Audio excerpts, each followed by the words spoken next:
नमस्ते बच्चों, स्कॉलर्स के प्लेटफॉर्म पे आपका स्वागत है।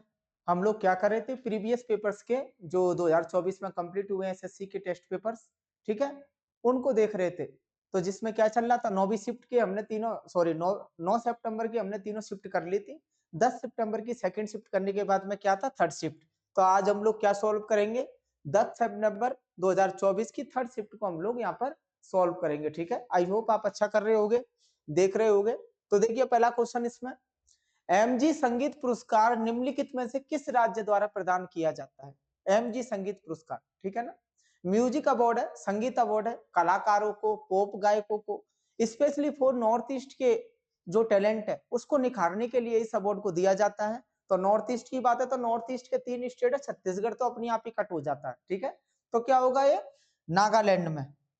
कहां पर दिया जाता है, कहां का सम्मान है, नागालैंड में। ठीक है, नागालैंड सरकार द्वारा ये कोहिमा में आयोजित होता है, यानी कि उनकी राजधानी में, नागालैंड के कोहिमा में इसका आयोजन होता है हर साल। ठीक है, कब स्टार्ट हुआ थोड़ा सा देख लेते हैं एमजी म्यूजिक अवार्ड के बारे में, क्योंकि अगला क्वेश्चन ऐसा ना हो कि कोई ये पूछे कि एस्टेब्लिश कब हुआ था। ठीक है, 2021 में 2021 में वर्चुअली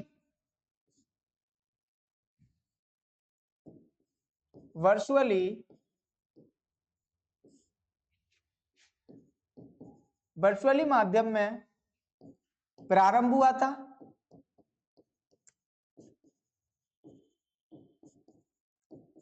इसका उद्देश्य क्या है, फोर किस लिए इसको दिया जाता है, फोर नॉर्थ ईस्ट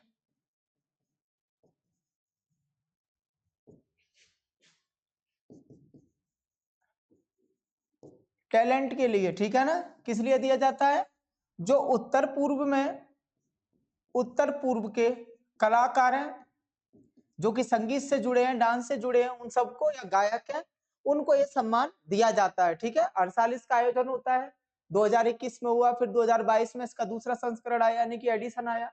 ठीक, तो आप बता देना कि जो एमजी म्यूजिक अवार्ड है वो कहां पर पाया जाता है, नागालैंड में। ठीक है ना, नागालैंड में इसका आयोजन होता है। कब ये फर्स्ट टाइम स्टार्ट हुआ था, 2021 में, जिस दिन कोरोना था, इसलिए इन लोगों ने किस में स्टार्ट किया, वर्चुअली, यानी कि ऑनलाइन कॉन्फ्रेंस के थ्रू इसको स्टार्ट किया, प्रारंभ हुआ। उद्देश्य क्या है इस अवार्ड का, नॉर्थ ईस्ट में जो लोग रहते हैं उनके टैलेंट को निखारने के लिए और उनको सम्मान पूर्वक, यानी सम्मान में ये पुरस्कार दिया जाता है। ठीक है ना, एमजी म्यूजिक अवार्ड। नेक्स्ट देखो,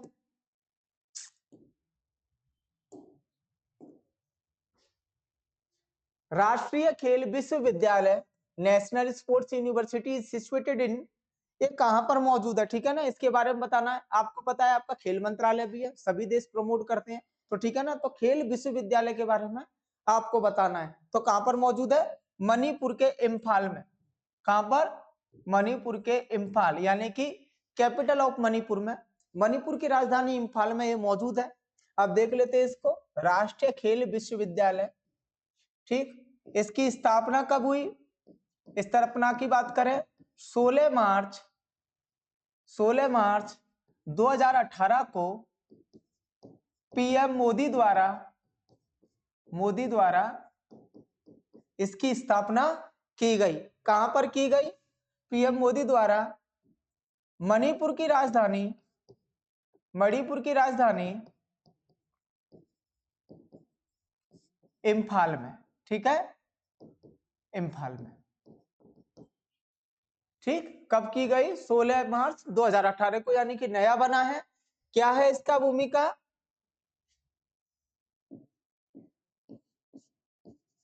नए छात्रों, प्रतिभागियों को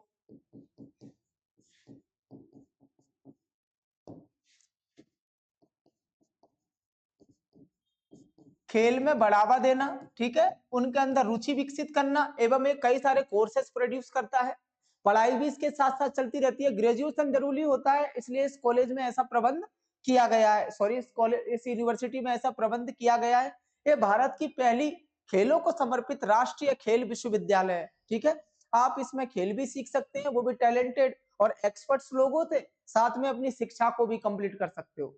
काफी इंपॉर्टेंट है, अभी स्टैब्लिश हुई है भाई पीएम मोदी, ठीक है ना। कहां पर मौजूद है? मणिपुर की राजधानी इंफाल में, ठीक। नेक्स्ट,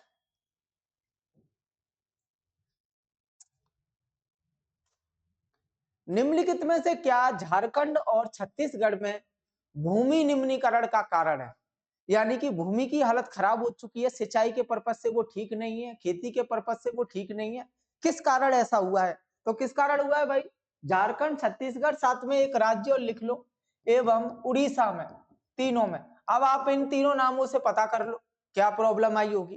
तीनों में सबसे ज्यादा माइंस हैं, सबसे ज्यादा मिनरल्स हैं, खनिज निकाले जाते हैं। कोयला की बात करें तो आपका उड़ीसा, झरिया वेस्ट बंगाल, झारखंड, छत्तीसगढ़, ठीक है। आपके लोहे के अयस्क के बारे में बात करें या कई सारे खदानों के बारे में बात करें, स्टील प्लांट आपके पता है छत्तीसगढ़, झारखंड और दुर्गापुर यानी कि कोलकाता में लगा हुआ है। तो आप जानते हो जब आप मिनरल्स की खुदाई करते हो, ठीक है, या फिर जगह को चिन्हित करते हो कि यहाँ पर मिल सकती है, तो उसके लिए आपको वनों का काटना पड़ता है, यानी जंगलों को उजाड़ना पड़ता है, फिर माइंस के लिए बिछाते हैं। तो क्या होगा इसका राइट आंसर? खनन के कारण वनोन्मूलन। तो फिर जमीन कहां से बचेगी? जब आप इसका इस्तेमाल खनन के लिए करोगे, या तो खनन कर लो या फिर सिंचाई कर लो। खनन के कारण आप वनोन्मूलन कर रहे हो, यानी कि जंगलों को सफाया कर रहे हो माइनिंग के लिए, तो इसलिए जमीन का क्या हो गया? निम्नीकरण हो गया। जमीन का निम्नीकरण का मतलब क्या है? भूमि की उर्वरकता खत्म होना, ठीक है। भाई सिंचाई के लिए क्यों होगी? जब आप उसे काट ही दोगे, सारे पेड़ जंगल उजाड़ दोगे, तो वो सिंचित क्यों रहेगा? सिंचित क्यों रहेगा, ठीक है ना, फर्टाइल क्यों होगा? फिर कैसा बन जाएगा? खराब हो जाती है जमीन, और फिर लंबे टाइम तक आप उसमें खनन करते रहो, माइंस लगाते रहो, ठीक है, तो फिर तो कोई मतलब ही नहीं बचता, पूरी जमीन खराब हो जाती है। तो क्या कारण रहेगा यहाँ पर इन तीनों स्टेट्स में? अत्यधिक माइनिंग के कारण जंगलों का सफाया, ठीक है। नेक्स्ट देखो,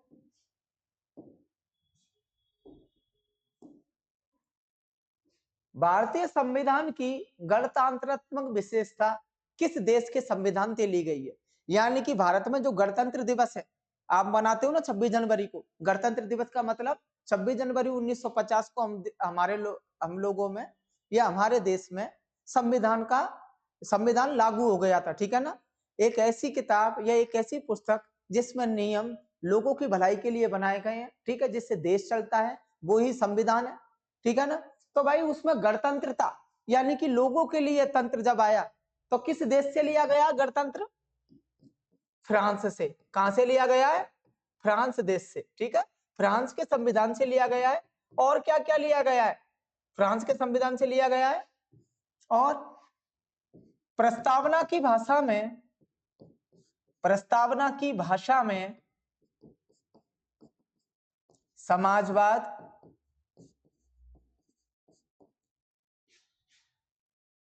धर्मनिरपेक्षता, धर्मनिरपेक्षता एवं एकता। तो कोई पूछे आपसे फ्रांस की संविधान से क्या क्या लिया गया है, या क्या क्या चीज हमारे संविधान में फ्रांस के संविधान से अभिग्रहित की गई है, तो ध्यान रखना गणतंत्रात्मक विशेषता एवं भारत के संविधान की प्रस्तावना की भाषा में समाजवाद, धर्मनिरपेक्षता एवं एकता अखंडता लिया गया है। जिस इन तीनों को किसके थ्रू जोड़ा गया था? संशोधन 42वें संशोधन द्वारा ये हमारे संविधान में जुड़े हुए हैं, ठीक है। अब बात करते हैं आयरलैंड के संविधान से क्या लिया गया है, कोई पूछे तो डीपीएसपी के सिद्धांत। किसके सिद्धांत? नीति निर्देशक सिद्धांत आपके आयरलैंड के संविधान से लिए गए। और ऑस्ट्रेलिया के संविधान से क्या लिया गया है? केंद्र एवं राज्य के बीच में शक्तियों का बंटवारा, ठीक है, केंद्र एवं राष्ट्र के बीच में शक्तियों का बंटवारा। समवर्ती सूची का कॉन्सेप्ट, समवर्ती सूची का कॉन्सेप्ट, ठीक, ये सब। और प्रस्तावना, प्रस्तावना की भाषा है ये आपका ऑस्ट्रेलिया के संविधान से। ब्रिटेन के संविधान से क्या लिया गया है? एकल नागरिकता, एकल नागरिकता,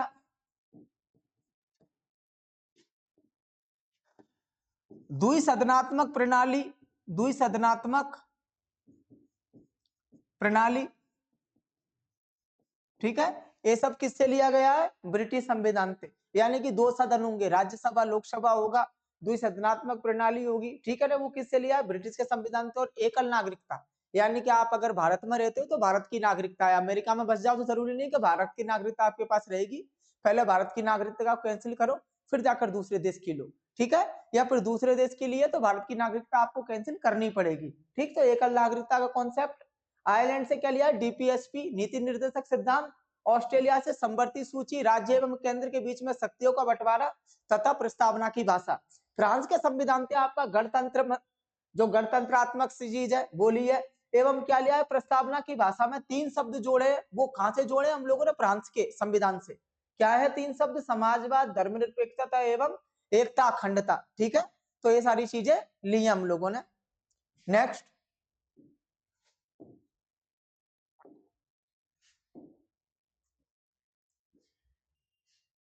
क्वेश्चन नंबर 5, निम्नलिखित में से किस राजवंश के रुद्रसेन द्वितीय ने गुप्त राजवंश के चंद्रगुप्त द्वितीय की बेटी प्रभावती गुप्ता से विवाह किया था? ठीक है, तो रुद्रसेन द्वितीय किस वंश के थे? वाकाटाका वंश। किस वंश के थे भाई? वाकाटाका वंश, ठीक है ना। वाकाटाका वंश के रुद्रसेन द्वितीय ने गुप्त राजवंश के चंद्रगुप्त द्वितीय की बेटी भागवती देवी से, प्रभावती देवी से विवाह किया था, ठीक है। वाकाटाका वंश आपका अगर इसकी बात करोगे तो नासिक के आसपास पाया जाता था, नासिक के आसपास का क्षेत्र। सातवाहन वंश के समकालीन था, सातवाहन वंश के समकालीन था, ठीक है। जो सातवाहन वंश था आपका गौतमी पुत्र सतकर्णी, उसी के साथ में आपका वाकाटाका वंश था। और क्या था इन्होंने? अजंता एवं एलोरा की गुफाओं में सातवाहन वंश के बाद, सातवाहन वंश के बाद इन्होंने ही रख रखाव किया, इन्होंने ही रख रखाव किया, यानी कि संरक्षित कर रखा, ठीक है। हिंदू धर्म एवं जैन धर्म को इन्होंने काफी प्रोत्साहन किया, हिंदू धर्म एवं जैन धर्म को प्रोत्साहन दिया, ठीक। तो भाई वाकाटाका वंश कहां का था? दक्कन क्षेत्र में राज्य करने वाला, ठीक है। सातवाहन वंश के समकालीन अजंता एवं एलोरा की जो गुफाएं हैं उनको संरक्षण इन्होंने सातवाहन के बाद इन्होंने प्रोवाइड किया, ठीक है। और इन्होंने किस किस धर्म को? हिंदू एवं जैन धर्म को संचरण दिया, यानी कि इनको सहिष्णुता की नीति अपनाई इनके प्रति, ठीक है। तो कौन सा? वाकाटाका वंश। अगर पुलकेशिन की बात आए, पुलकेशिन सेकंड की, तो वो चालुक्य वंश थे, ठीक है। पुष्यभूति वंश की बात आए तो हर्षवर्धन आपके पुष्यभूति यानी उत्तर भारत के राजा थे। पल्लवों की बात करें तो आपके नरसिंह वर्मन सेकंड, नरसिंह वर्मन फर्स्ट, सिंह विष्णु आपके पल्लव थे, जिन्हों की आपका आपने देखा था पुराने क्वेश्चंस में आया था महाबलीपुरम, तो वो किसने निर्माण करवाए थे? पल्लवों ने। आप सम्राट हर्षवर्धन का नाम सुनते हो, वो पुष्यभूति वंश के थे, ठीक है, जिसको पुलकेशिन सेकंड ने हराया था। और पुलकेशिन सेकंड किसके थे? चालुक्य के। तो ये फेमस राजा हैं। यहाँ बात हो रही थी आपकी रुद्रसेन द्वितीय थे, तो वो कहाँ के थे? वाकाटक के। और वाकाटका वंश का मैंने आपको बता दिया है कि क्या आंसर होगा, ठीक है। नेक्स्ट देखो,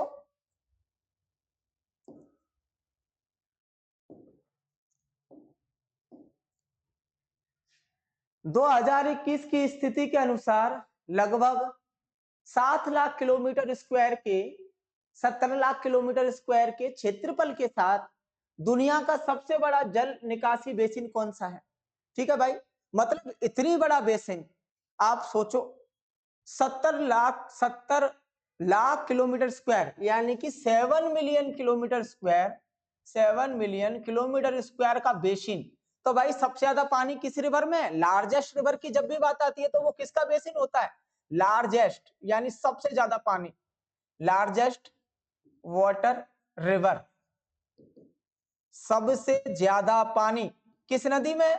उसी का बेसिन ज्यादा बड़ा होगा, सबसे ज्यादा पानी, ध्यान रखना। तो क्या नाम आएगा? अमेज़न, ठीक है, सबसे ज्यादा पानी अमेज़न।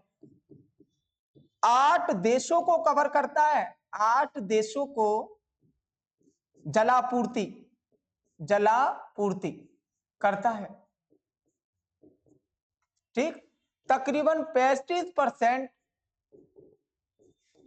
भाग पर, किसके भाग पर? दक्षिण अमेरिका के।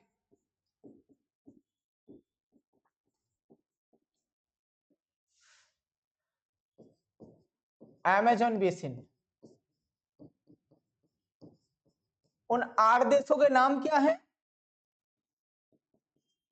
Bolivia, Brazil, Peru, Colombia,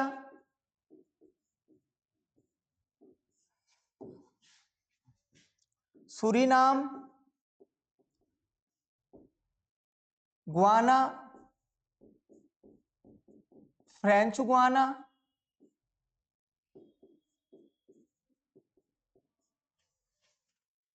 Venezuela. ये उन 8 देशों के नाम है जिनमें ये पानी की पूर्ति करता है। यानी कि जो दक्षिण अमेरिका है उसके देश है, उसके 35.5% भाग में जल की आपूर्ति अमेज़न नदी के थ्रू ही होती है। ठीक है, 7 मिलियन किलोमीटर स्क्वायर इसका बेसिन है। बेसिन का मतलब होता है पानी की पहुंच। तो ये 35% भाग पर पानी की पहुंच करवाता है। कौन सी रिवर है? अमेज़न बेसिन, यानी कि अमेज़न नदी, सबसे ज्यादा पानी वाली अमेज़न नदी। ठीक है, अब देखते हैं नील रिवर का भी देख लेते हैं, क्योंकि इसमें नाइल भी दिया हुआ है और कांगो भी दी है। तीनों की तीनों एक दूसरे से लंबी बड़ी। तो देखो नाइल का कितना है, नील नदी का जो बेसिन होता है वो है आपका 3.5 मिलियन किलोमीटर स्क्वायर। ठीक है, अब आप देख लो अमेज़न बेसिन इससे जस्ट डबल है। ठीक है, अमेज़न बेसिन नील नदी के बेसिन थे, यानी कि नील नदी के कारण जितनी पूर्ति होती है उससे डबल है। ठीक, तो आप इसको अब ढंग से देख सकते हो कि कितना बड़ा है।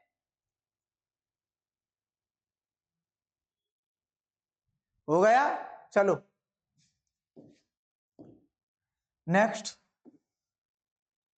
सांगकेन निम्नलिखित में से किस धर्म के लोगों द्वारा अरुणाचल प्रदेश में मनाया जाता है? अरुणाचल प्रदेश में आप जानते हो ज्यादातर लोग कौन है? नागाज है, क्रिश्चियनिटी है, नागाज है, क्रिश्चियनिटी और बुद्धिस्ट है। ठीक है ना, अरुणाचल में मोस्टली बुद्धिस्ट है, उसके बाद क्रिश्चियनिटी। तो किस धर्म द्वारा? बौद्ध धर्म द्वारा। ठीक है, अब इस त्योहार को देख लेते हैं। सांगकेन त्योहार अरुणाचल प्रदेश। ठीक है, आगे कभी आ जाए तो थोड़ा सा इसके बारे में भी देख लेते हैं कि किस तरीके से सॉल्व करें। सांकेत बौद्ध लोगों द्वारा बनाया जाता है, बौद्धों द्वारा। ठीक है, 2 दिनों का सेलिब्रेशन है, 2 दिनों का त्योहार। किस लिए मनाया जाता है? नई वर्ष के आगमन पर, नए वर्ष के आगमन पर इसको मनाया जाता है। ठीक है, अप्रैल मंथ में क्या करते हैं लोग? इसमें एक दूसरे के ऊपर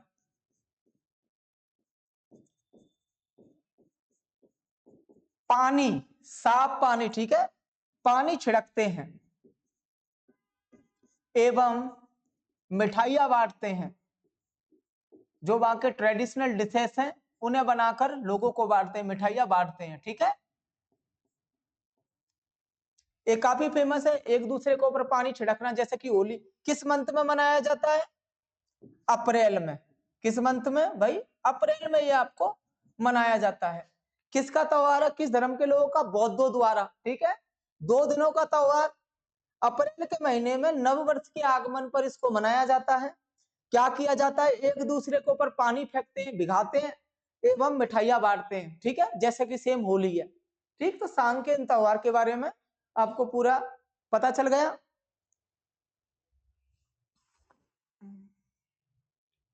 नेक्स्ट देखो,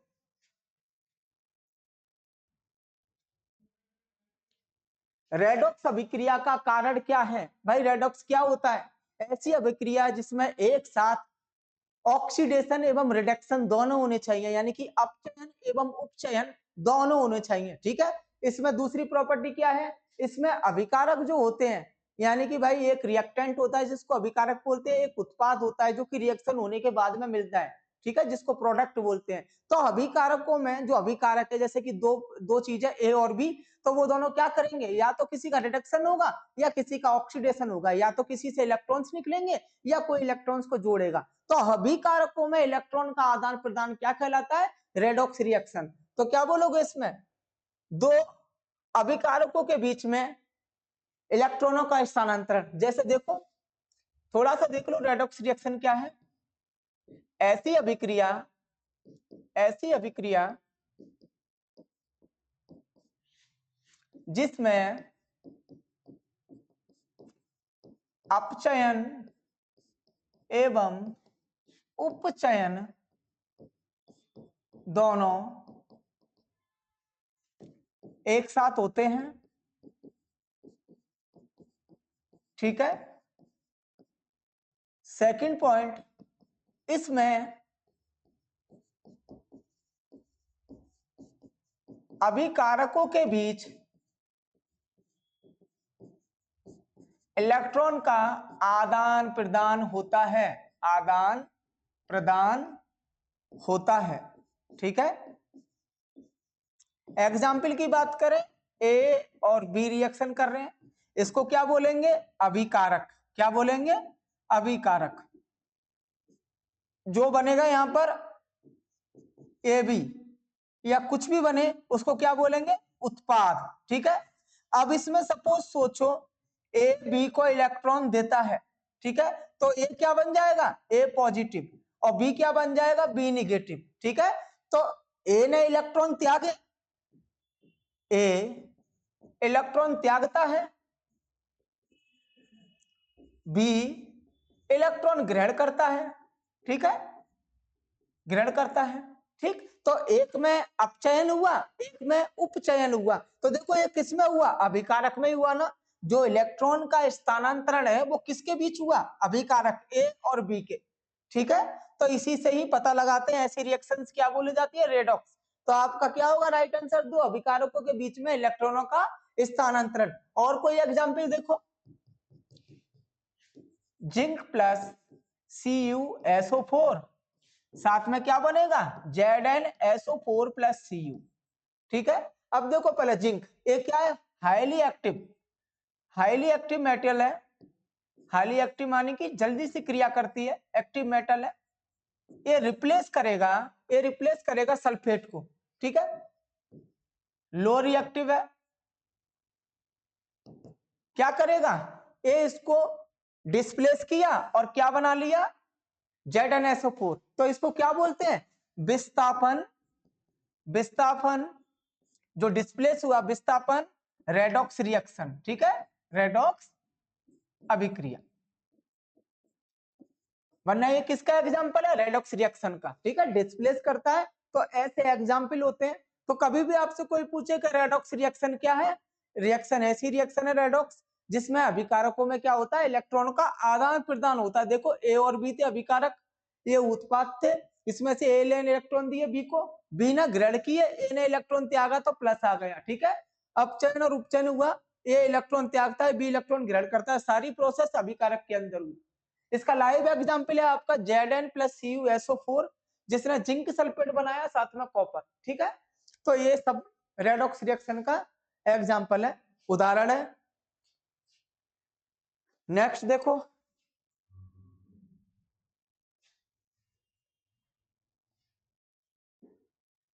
निम्नलिखित में से किस राज्य ने पंजीकृत समाचार पत्र हॉकर यानी कि न्यूज़पेपर बांटने वाले को महामारी के दौरान हुए नुकसान और उनके असंगठित क्षेत्र का हिस्सा होने पर विचार करते हुए 2021 में एक सामाजिक सुरक्षा योजना की घोषणा की थी। किस राज्य में भाई, कोविड के दौरान बात हो रही है, तो कहां की गई थी, ओडिशा में, ठीक है। ओडिशा में मुख्यमंत्री नवीन पटनायक द्वारा इस योजना की शुरुआत हुई। मुख्यमंत्री नवीन पटनायक द्वारा, अब तो वो नहीं है, ठीक है, अब चेंज हो चुका है, मोहन राम मांझी हैं इस टाइम पर उड़ीसा के मुख्यमंत्री, पटनायक द्वारा आरंभ किया गया था। ठीक है, इसमें क्या करना था, 7,300 हॉकर्स को 6,000 रुपए की राशि प्रोवाइड की। ठीक है, राशि प्रोवाइड की, और राशि कौन सी है, प्रोत्साहन राशि, प्रोत्साहन राशि। ठीक है, प्रत्येक हॉकर को उन्होंने 6,000 रुपए देने का वादा किया, जिससे कि वो कोविड के दौरान अपने क्रियान्वयन को करते रहें। अगर किसी भी तरीके से किसी की मृत्यु हो जाती है तो उसको 1,00,000 रुपए देने का भी वादा किया। ठीक है, न्यूज़पेपर्स वालों को, क्योंकि वही घर घर जा रहे थे लॉकडाउन के दौरान, तो उनको सेफ्टी और सुरक्षा को ध्यान में रखते हुए नवीन पटनायक ने इसको शुरुआत किया, इस योजना को 2021 में, और इसके तहत राज्य के 7300 हॉकर्स को, यानी कि 7300 हॉकर्स को 6,000 रुपए की राशि प्रोवाइड की। तो कौन सा राज्य है भाई, ओडिशा। ठीक है, करंट का क्वेश्चन है। नेक्स्ट देखो, निम्नलिखित में से कौन सी विशेषता एबीज की नहीं है। इससे पहले वाले क्वेश्चन में एबीज ग्रुप पूछा था, मैंने बताया था एबीज ग्रुप कौन सा ग्रुप है, पक्षियों का ग्रुप है। किसका ग्रुप है, पक्षियों का, पक्षियों का ग्रुप है। आप जानते हो पक्षी के मुंह में दांत नहीं होते, पक्षी अंडे देते हैं, पक्षी गर्म खून के जानवर होते हैं। कुछ पक्षी उड़ते हैं, कुछ चुनिंदा पक्षी उड़ते नहीं है, जैसे कि शतुरमुर्ग, एमू, ठीक है ना, कीवी और पेंगुइन, ऐसे पक्षी उड़ते नहीं है। ठीक है ना, तो उसी ग्रुप के बारे में बात कर रहे हैं। तो देखिए कौन सा खतर, एबिज ग्रुप, यानी कि पक्षी ग्रुप, पक्षी समूह। ठीक है, वर्ड्स ग्रुप से रिलेटेड नहीं है, पक्षी ग्रुप से रिलेटेड नहीं है। ये गर्म खून वाले जीव होते हैं, बिल्कुल सही बात, ये गर्म खून वाले होते हैं, जैसे कि स्तनधारी है, जैसे कि हम लोग हैं, उसी तरीके से ये भी गर्म खून वाले होते हैं। नेक्स्ट है, इनका हृदय 4 कक्षीय होता है, बिल्कुल सही। जिस तरीके से इंसानों में और जो प्राणी जगत है उनमें 4 बेसमीय होता है, उसी तरीके से पक्षियों का हृदय भी 4 कक्षीय होता है। ठीक है, 4 चैम्बर्स वाला, क्या बोलते हैं इसको, 4 चैम्बर्स, चैम्बर्स। ठीक है, उसके बाद है फेफड़ों से सांस लेते हैं, बिल्कुल राइट। छोटा अविकसित फेफड़ा होता है, लेकिन फेफड़ों से ही सांस लेते हैं। ठीक है, पानी में सांस नहीं ले सकते, इनके कोई गलपड़े नहीं होते, जैसा कि जो मत्स्य समूह है उसमें होता है। तो ये भी सही है। ठीक है, उसके बाद आता है ये जीवित बच्चों को जन्म देते हैं, बिल्कुल गलत। पक्षी कभी भी जीवित बच्चों को जन्म नहीं देते हैं। ठीक है, पक्षी किससे देते हैं, अंडज होते हैं, अंडे देते हैं। ठीक, एक कैल्शियम कार्बोनेट की उसमें शल्क में अंडा बना रहता है कैल्शियम कार्बोनेट से, उसके अंदर बच्चा सुरक्षित रहता है, अपरिपक्व रहता है, जिससे माँ अपनी बराबर हीट, यानी कि शरीर की गर्मी से उसको सुरक्षा प्रदान करती है एवं सेती है, जिससे कि वो कुछ टाइम बाद अंडे से बाहर आता है। तो ज्यादातर पक्षी कैसे होते हैं, अंडज। ठीक है, पक्षी कैसे होते हैं, अंडज, यानी कि अंडे देने वाले। तो क्या होगा, ए वाला ऑप्शन जो फोर्थ ऑप्शन है, ये पक्षी समूह को ठीक से परिभाषित नहीं करता। ठीक है ना, तो इसको हम क्या कर देंगे, टिक लगा देंगे। तो कौन सा आएगा, 4 वाला। ठीक, अब नेक्स्ट देखते हैं,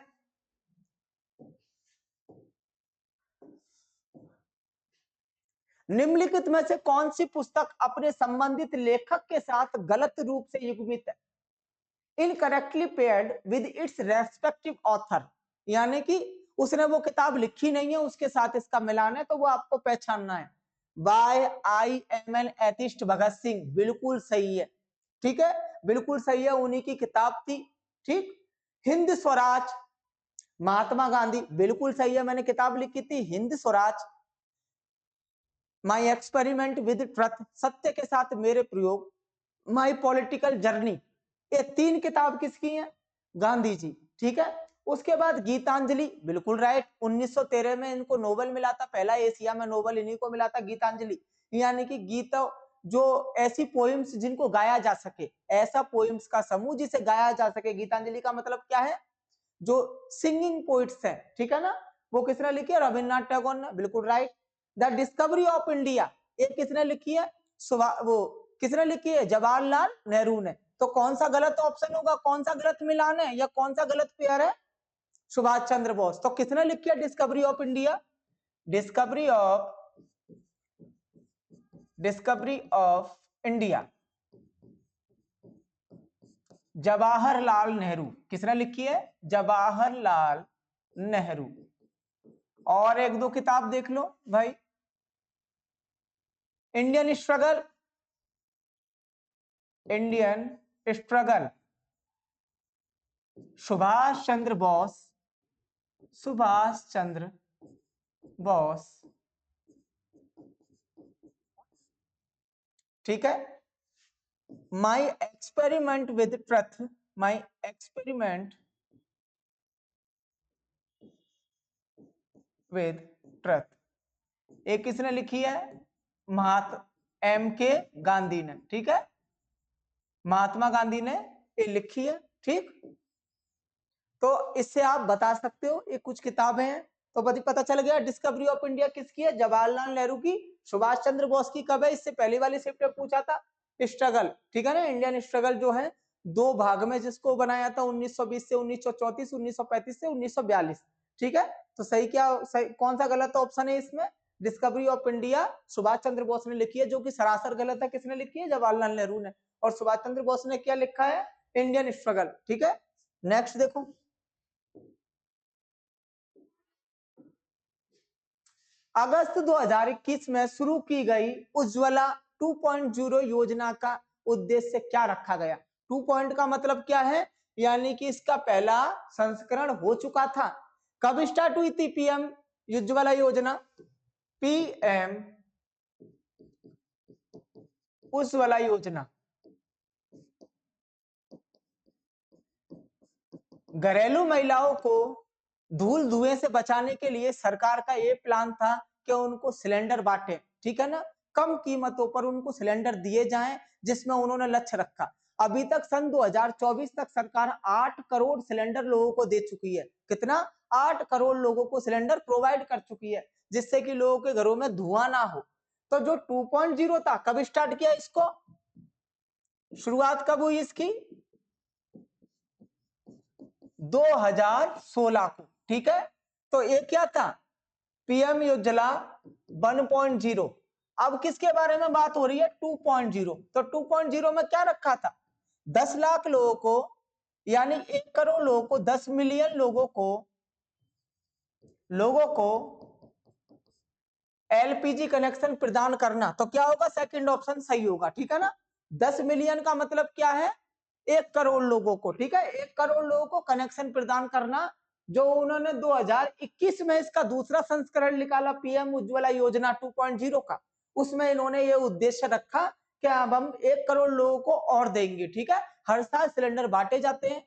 एससी, एसटी, गरीब मजदूर, विधवा, अनाथ बच्चों, उनके लिए सुविधा शुरू की गई है, या बीपीएल कार्ड धारक, ठीक है। तो इसके बारे में जानना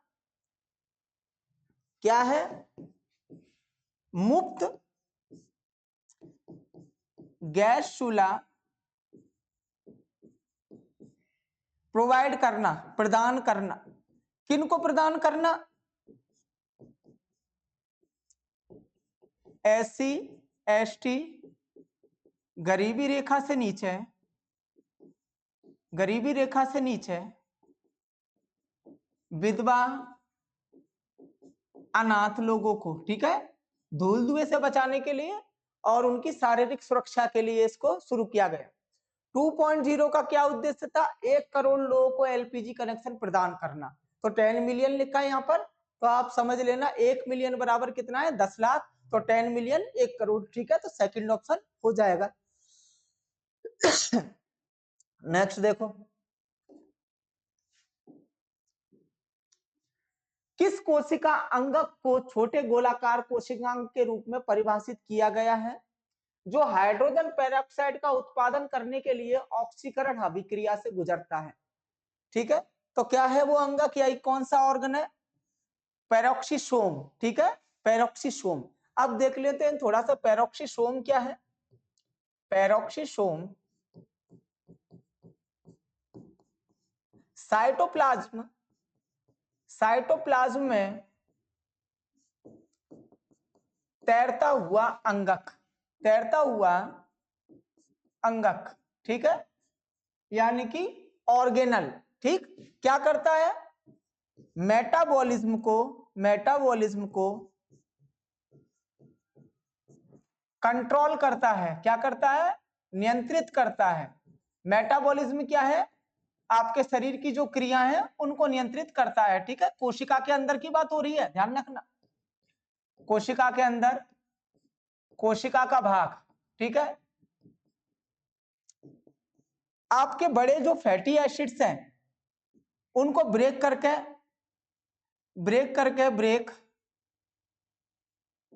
इनटू ग्लूकोज, उनको किस में बदलता है? ग्लूकोज में। ठीक है, तो ये ध्यान रखना। क्या है पेरोक्सिसोम का काम? मेटाबॉलिज्म को नियंत्रित करना एवं जो एक्स्ट्रा फैटी एसिड्स है उनको ग्लूकोज में ब्रेक करना, जिससे कि एनर्जी मिल सके सेल्स को। ठीक है, पौधों की बात करोगे तो पौधों में इनका बहुत बड़ा रोल है। ठीक है, पौधों की ग्रोथ इन्हीं से ही बढ़ती है। ठीक है, पौधों के लिए काफी इंपॉर्टेंट है। अब देखो नेक्स्ट,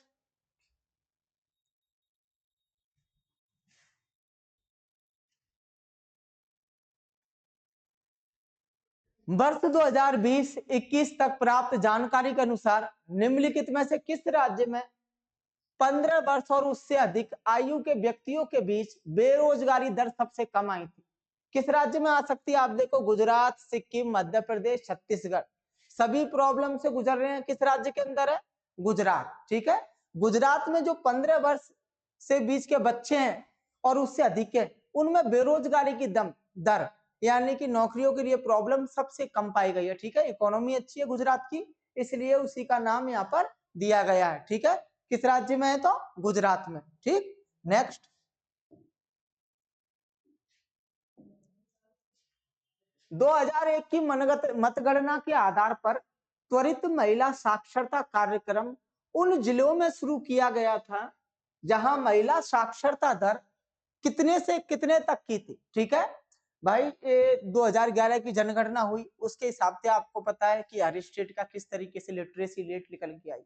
भारत की लिटरेसी रेट क्या थी और महिला और पुरुष का कितना था? ठीक है, जिसमें महिलाएं सबसे कम पढ़ने वाली थी, जो परसेंटेज निकल के आया था। तो फिर उसके बाद में सरकार ने त्वरित महिला साक्षरता कार्यक्रम शुरू किया। ठीक है, उन जिलों में शुरू किया जिन जिलों में महिलाओं की साक्षरता रेट 30% से कम है। किससे कम है? 30% से कम है। तो ठीक है, उनके लिए ये शुरू किया गया था। क्या आंसर होगा इसका? बिलो 30%। नेक्स्ट, निम्नलिखित में से वह कौन सा कवि था जिसने 1913 में साहित्य के लिए नोबेल प्रदान किया गया? मैंने बताया था 1913 में किनको मिला था? गुरु रविंद्रनाथ टैगोर को। ठीक है, किसको मिला था पुरस्कार? पूरे एशिया में एक ही पर्सन को मिला था, गुलाम भारत के अंदर। वो उनकी गाए जाने वाली कविताएं थी, नाम था गीतांजलि श्री। ठीक है, और किस द्वारा लिखी गई थी? गुरुदेव रविंद्रनाथ टैगोर। तो क्या होगा? रविन्द्रनाथ टैगोर। चलो थोड़ा सा देख लेते हैं, कौन सी कविता के ऊपर मिला? गुरु रविंद्रनाथ टैगोर, रविंद्रनाथ टैगोर। ठीक है, 1913 में साहित्य का नोबेल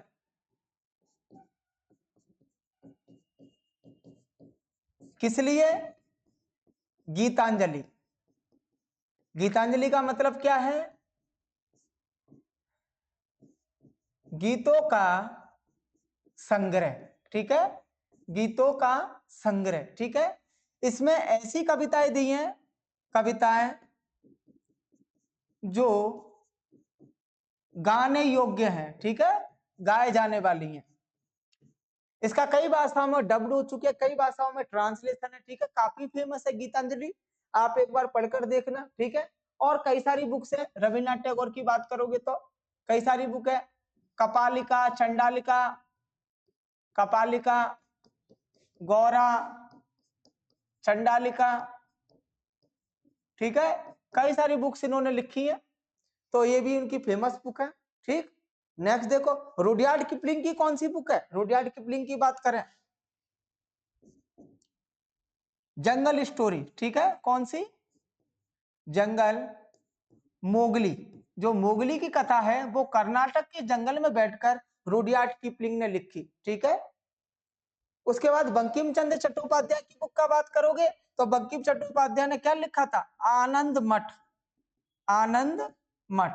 ठीक है, ये बुक थी। अरबिंदो घोष की मुझे इस टाइम याद नहीं है, याद नहीं आ रही है, ठीक है ना। इनकी जो बुक थी, बाकी की इन तीनों की बुक आप देख लो, ठीक है। जो मोगली वाली मूवी बनी है, जो बुक थी the jungle book, jungle story, तो ये किसके कारण थी? रुडयार्ड किपलिंग, कर्नाटक के जंगलों में लिखा गया था। बंकिम चंद्र चट्टोपाध्याय की आनंद मठ, जिसको कब लिखा गया, कब पब्लिश किया गया था? 1882 में। इसी टाइम पर ताराबाई शिंदे की स्त्री पुरुष तुलना भी विकसित हुई थी, आपको पता है, पब्लिश की गई थी। तो ये बुक्स हैं, ठीक है। नेक्स्ट देखो,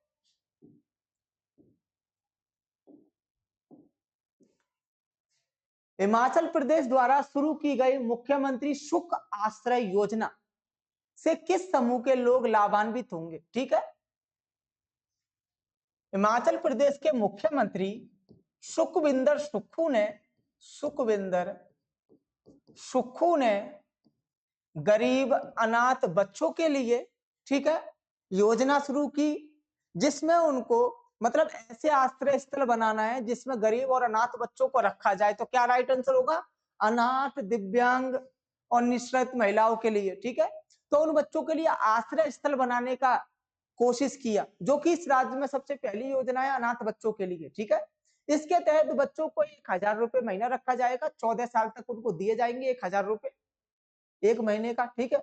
उसके बाद में जैसे ही बच्चा 14 से 18 वर्ष का होता है तो 2500 रुपए दिए जाएंगे, और जब 18 से 27 साल का होता है तो उसको टोटल 2700 रुपए प्रोवाइड करेंगे, ठीक है। कितने रुपए? 2700।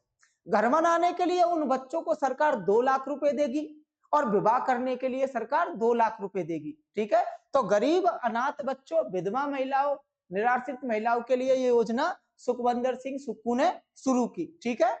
तो इसमें देख लेना, 14 वर्ष तक के बच्चे के लिए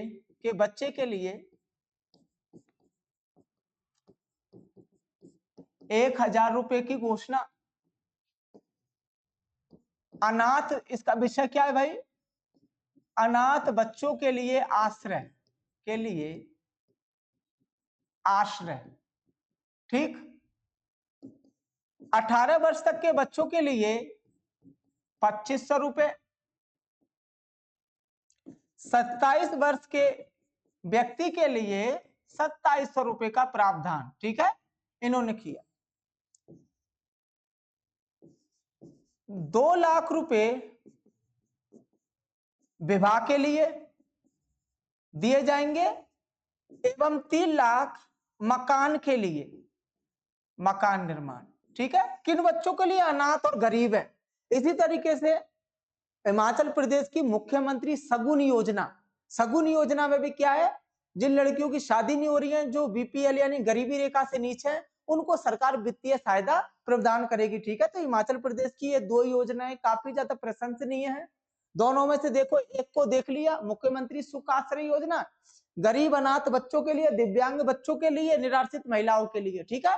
पैसों का विवरण आपके सामने है कि बच्चों को कैसे ट्रीट करेगी सरकार, कैसे उनका पालन पोषण करेगी, और किस तरीके से उनके घर एवं शादी में सहायता प्रदान करेगी, ठीक है। नेक्स्ट देखो आप,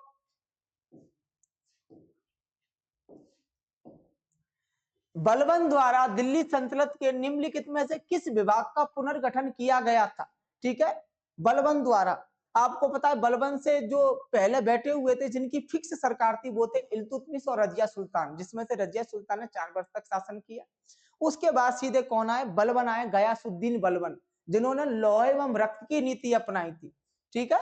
गयासुद्दीन बलबन आए जिन्होंने लोहे, तो उनके टाइम पर उनका सेना का विभाग काफी खराब था, जिसको वो सैन्य मामलात कहते थे, ठीक है। उसी के लिए उन्होंने एक विभाग बनाया, और क्या नाम था उस विभाग का? दीवाने अर्ज, ठीक है।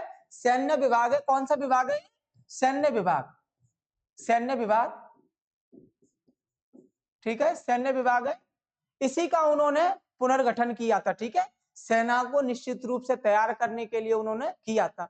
अब बात आती है बलबन की, तो बलबन ने क्या क्या शुरू किया था भाई? लौ रक्त की नीति अपनाई, लौ रक्त की नीति। सेकंड काम कोई बात करेगा, क्या किया था? लौ रक्त की नीति अपनाने के बाद में इन्होंने सिजदा एवं पैबोस को शुरू किया, पैबोस प्रथा शुरू, तीसरा नवरोज मनाना शुरू किया, नवरोज मनाना शुरू। ठीक, तो ये 3 महत्वपूर्ण काम है जो कि आपको बलबन से ध्यान रखने हैं और किसी भी पेपर में पूछे जा सकते हैं। लौ रक्त की नीति किस मुस्लिम शासक ने या किसी अरब शासक ने अपनाई? तो बलबन। सिजदा एवं पैबोस की प्रथाएं किसने शुरू की? बलबन। नवरोज मनाना किसने शुरू किया? बलबन। ठीक है, तो ये सारे बलबन से रिलेटेड है। तो इन्होंने किस विभाग का पुनर्गठन किया था? दीवान अर्ज, जो कि एक सैन्य विभाग था, जिसको उन्होंने दोबारा ठीक से बनाया जिससे कि सैन्य बल अच्छा हो सके। ठीक है, जो सैनिक है वो अच्छा रह सके। नेक्स्ट देखो, भारतीय हॉकी महासंघ की स्थापना कब की गई थी? भारतीय हॉकी महासंघ की स्थापना 1925 में एमपी के ग्वालियर में की गई थी। कहां पर? ग्वालियर जिले में, एमपी राज्य के अंदर। ठीक है, तो कब की गई थी? 1925 में। ये रहा आपका 1925। और कहां की गई थी भारतीय हॉकी रंग की स्थापना? 1925 में ग्वालियर, एमपी, मध्य प्रदेश। ठीक है, अब बात कर लेते हैं एफआईएच की, अंतरराष्ट्रीय हॉकी संघ। अंतरराष्ट्रीय हॉकी संघ, क्योंकि नेक्स्ट पेपर में यही मिलने वाला है पक्का, हॉकी संघ। ठीक, इसकी स्थापना 1924 में पेरिस में की गई थी। कहां पर? पेरिस में। इसका मुख्यालय कहां पर है? मुख्यालय की कोई बात करें तो कहां पर है मुख्यालय? Lausanne, Lausanne, Switzerland. ठीक है, स्विट्जरलैंड। उसके बाद बात करें मुख्यालय के बाद में, इसके जो अध्यक्ष हैं इस टाइम पर, वो कौन है? पाकिस्तान के हॉकी प्लेयर इकराम तैयब, इकराम तैयब, ताहिर तैयब। ठीक है, इकराम तैयब। तो ये इसके बारे में जानकारी है। ठीक, ये ओलंपिक के बीच में शुरू किया गया था। ओलंपिक के बारे में मैंने कल आपको बताया था, 1894 में शुरुआत की गई थी। उसी तरीके से अगर फुटबॉल यानी कि फीफा ग्रुप की बात करें तो उसकी शुरुआत 12 मई 1904 को की गई थी। ठीक है, पेरिस में ही। ठीक, और पहला मुकाबला कब हुआ था? 1930 में। तो भाई एफआईएच अंतरराष्ट्रीय हॉकी संघ के बारे में बात था, 1924 में खुला और 1 साल बाद हमारे देश में ग्वालियर में इसको ओपन किया गया। ठीक है, ग्वालियर में इस संघ की स्थापना की गई थी। ठीक है, नेक्स्ट देखो,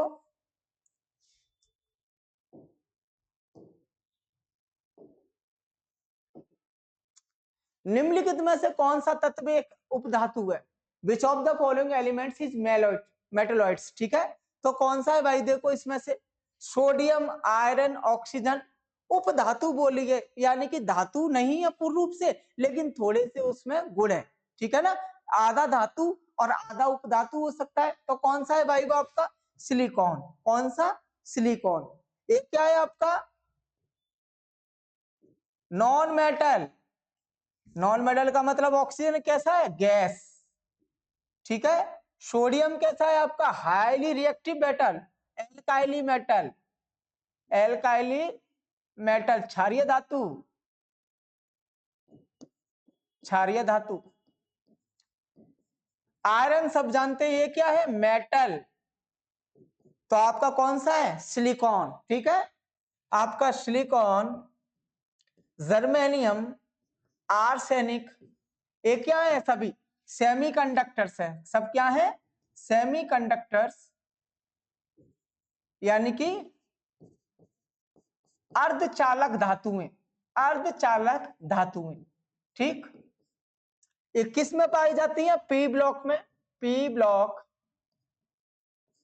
पी ब्लॉक में मिलती है कार्बन से नीचे। ठीक है, और इनको क्या बोल सकते हैं? उपधातुएं।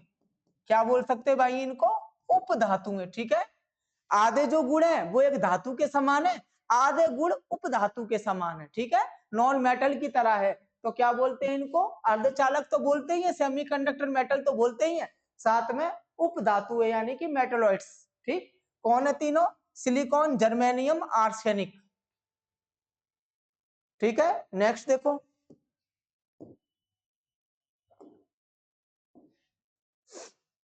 पद्मश्री 2022 से सम्मानित लोक गायिका माधुरी बर्तवाल भारत के निम्नलिखित में से किस राज्य से संबंधित है? ठीक है भाई, किससे संबंधित है माधुरी बर्तवाल? उत्तराखंड से। कहां से? उत्तराखंड से। देखते हैं,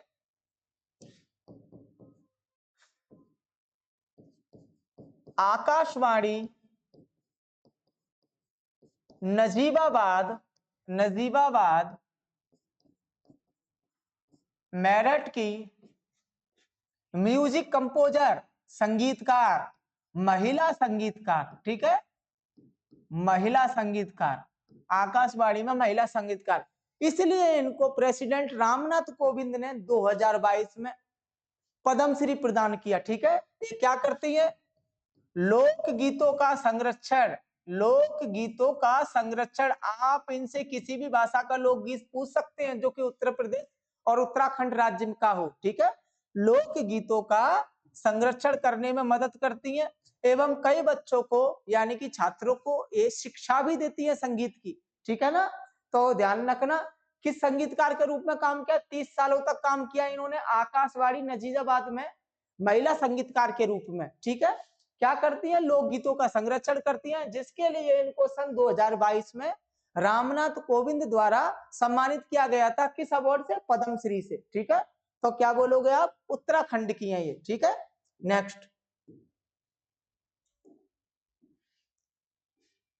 यदि किसी बैंक की परिसंपत्ति उसकी देनदारियों से अधिक है तो इसे किस प्रकार दर्ज किया जाता है? इसको बोलते हैं नेटवर्थ। क्या बोलते हैं? नेटवर्थ। ठीक है, शुद्ध संपत्ति। क्या बोलते हैं? नेटवर्थ, शुद्ध संपत्ति। अब देखते हैं भाई, बैंक की परिसंपत्ति, ठीक है, देनदारियों से अधिक है। परिसंपत्ति का मतलब होता है बैंक जिस लोन को देता है, बैंक को दिया गया लोन, ठीक है, ये सारी चीजें या पैसा, ये क्या है? बैंक की परिसंपत्ति। और देनदारी का मतलब क्या है? देनदारी का मतलब क्या है? दिया गया। ठीक है, ये है उसका रिजर्व, रिजर्व। ये क्या है? देनदारी, यानी कि इन्होंने बांटा, सॉरी, ये है परिसंपत्ति। ठीक है, ये है देनदारी। देनदारी का मतलब है जो लोगों को बैंक ने लोन दिया है, लोन दिया है, पैसा दिया है।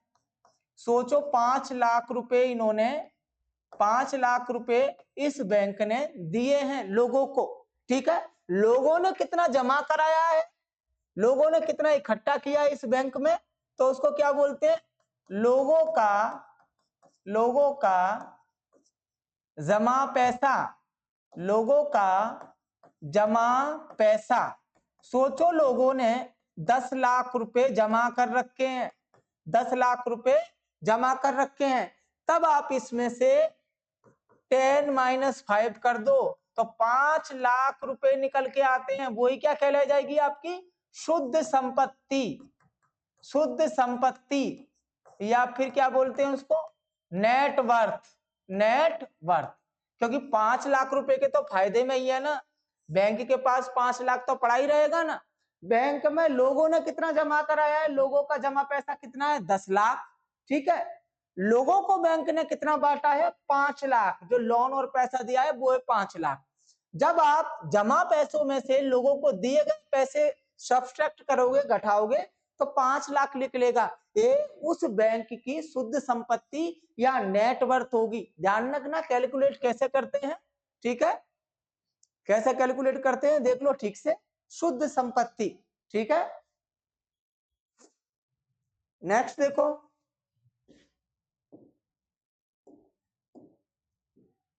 निम्नलिखित में से किस राज्य में भौगोलिक परिस्थितियों के कारण रेल परिवहन का विकास कम हुआ है? या फिर बोलो तो एक भी ट्रेन नहीं है। वो कौन सा राज्य है जिस भारत का जिसमें एक भी ट्रेन नहीं है? तो वो है आपका सिक्किम। कौन सा है? सिक्किम। सिक्किम में अभी तक एक भी ट्रेन नहीं है। सिक्किम। क्या है इसकी कैपिटल? गंगटोक, गंगटोक। ठीक है ना। कब भारत का राज्य बना? 1975 में शामिल है। अगर गंगटोक तक पहुंचना है तो आपको 2 ट्रेन जाती हैं, कूच बिहार, कूच बिहार, ठीक है, 114 किलोमीटर चलना पड़ता है गंगटोक के लिए, गंगटोक के लिए, ठीक है, कूच बिहार से। और सिलीगुड़ी स्टेशन, सिलीगुड़ी, ये दोनों स्टेशन कहाँ के हैं? वेस्ट बंगाल। जब आप वेस्ट बंगाल के कूच बिहार से जाओगे तो सिक्किम की राजधानी के लिए आपको 114 किलोमीटर तय करने पड़ेंगे, और अगर आप सिलीगुड़ी रेलवे स्टेशन की सहायता लोगे तो 130 किलोमीटर दूर आप गंगटोक पहुंचोगे। तो ये दो ही ट्रेन के रास्ते हैं जिनके थ्रू सिक्किम तक पहुंचा जा सकता है। लेकिन अभी भारत में एक टनल की शुरुआत की गई है सिक्किम में, सिक्किम के लिए, ठीक है, सिक्किम के लिए जो प्रोजेक्ट है, रेलवे प्रोजेक्ट है, उस पर वर्क चल रहा है, ठीक है, 2025 के लास्ट तक हो जाएगा।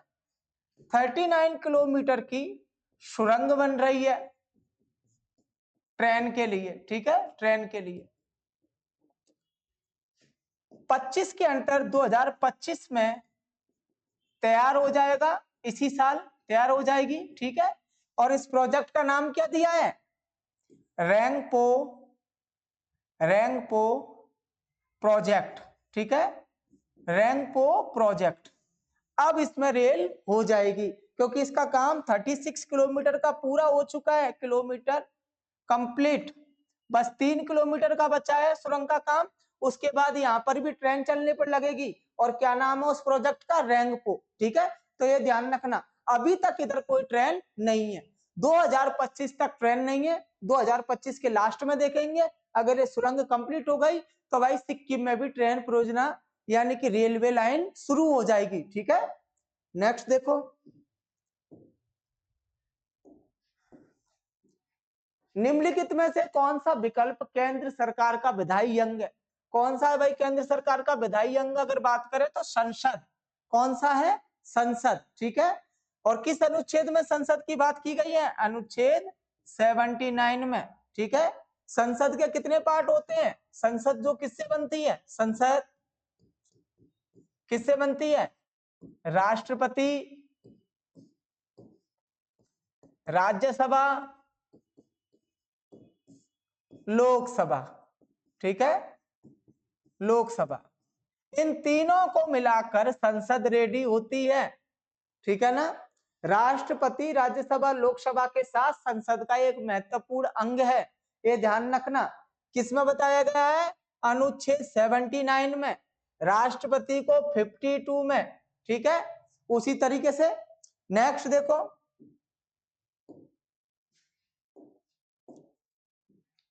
राष्ट्रीय कथक नृत्य संस्थान की शुरुआत, स्थापना किस वर्ष हुई थी?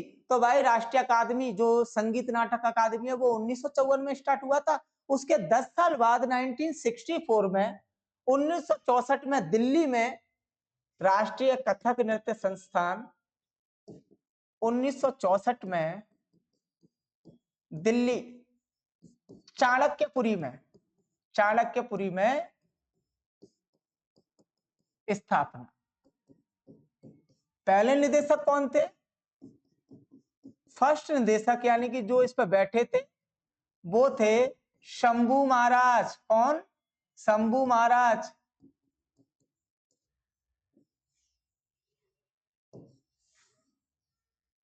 ठीक है।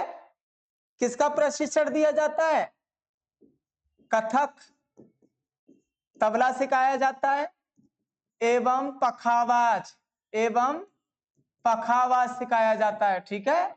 इसमें किस किस का प्रशिक्षण दिया जाता है? कथक, तबला एवं पखावाज का। अब देखो बच्चों, आपके 25 क्वेश्चन पूरे हो चुके हैं, और मैं ये सोच रहा हूं कि आप किसी भी तरीके से इन वीडियोस को देख रहे हैं, साथ में सॉल्यूशंस रेडी कर रहे हैं, जिससे कि आने वाले क्वेश्चंस में हेल्प हो। क्योंकि 25 क्वेश्चन है, 25 और अलग टाइप के हैं, कुछ क्वेश्चन रिपीट हो रहे हैं जिन्हें आप पकड़ सकते हो, ठीक है। तो मेरी इतनी ही आशा है कि आप इनको देखें, आप इनसे कुछ प्राप्त करें जो कि आपके पेपर्स में आपकी मदद करें। अगर कोई भी प्रॉब्लम है तो आप मुझे मैसेज में इसके बारे में लिखो, ठीक है ना। ठीक, अभी मैसेज में 3 क्वेश्चंस दिए थे, यानी कि कुछ चीजों के बारे में पूछा था, तो उसको देखते हैं। एक था इचियोथेमस थियोसिस डिजीज, थियोसिस डिजीज, ठीक है। सेकंड डिजीज थी एक्जिमा, एक्जिमा। ये दो क्वेश्चंस थे, ठीक है। ये दोनों कैसी डिजीज है? स्किन डिजीज, ठीक है, स्किन डिजीज है ये दोनों। त्वचा रोग, त्वचा रोग। अगर इसकी बात करें चिनेस, ठीक है, इच्योथिस में, तो इसमें पैरों पर पपड़ी जम जाती है, पैरों पर सूखी पपड़ी, सूखी काली पपड़ी, काली पपड़ी। अगर एक्जिमा की बात करें तो लाल दाग जैसे धब्बे, जो दाद है ना, दाद जैसे धब्बे, धब्बे, ठीक है, ये हो जाते हैं इसमें। पैरों में पूरा डेड सेल जैसा हो जाता है, काला काला, जैसे कि तेल की कमी। पानी काफी निकलता है, इससे काफी बड़ी प्रॉब्लम है, सर्दियों में काफी परेशान रखती है, ठीक है। ये जन्मजात हो सकती है, यानी कि माँ बाप के थ्रू आ सकती है बच्चे में। इसमें पैरों में ज्यादा इफेक्ट पड़ता है, सर्दी में बहुत इफेक्टिव हो जाती है। पूरी स्किन काली, डेड सेल्स हट ही नहीं पाती। आप जानते हो रोजाना कई सारी सेल्स मरती है, डेड सेल, जैसे कि स्किन को ले लो आप, ठीक है, तो वो हट नहीं पाती, पूरा काला पड़ जाता है पैरों में, ठीक। उसी तरीके से आपका एक्जिमा है, इसमें लाल लाल दाग जैसे धब्बे पड़ जाते हैं, लालिमा छा जाती है, सूजन आती है। अगर बालों को उठाकर देखोगे पीछे के साइड में, तो गोल गोल दाग जैसे निशान हो जाते हैं, आपके यहाँ पर निशान हो जाते हैं, ठीक है, पूरा ब्लड जैसा खराब सा लगता है। दोनों के दोनों कैसे होगा? त्वचा रोग। डॉक्टर से कंसल्ट करें, ठीक हो जाता है जल्दी, ठीक है, कोई प्रॉब्लम नहीं होती। लेकिन ये काफी लंबा चलता है, इस्टोथिस और आपका एक्जिमा, ठीक है, दोनों के दोनों। तो अच्छी तरीके से केयर करें and thank you so much, ठीक है बच्चों।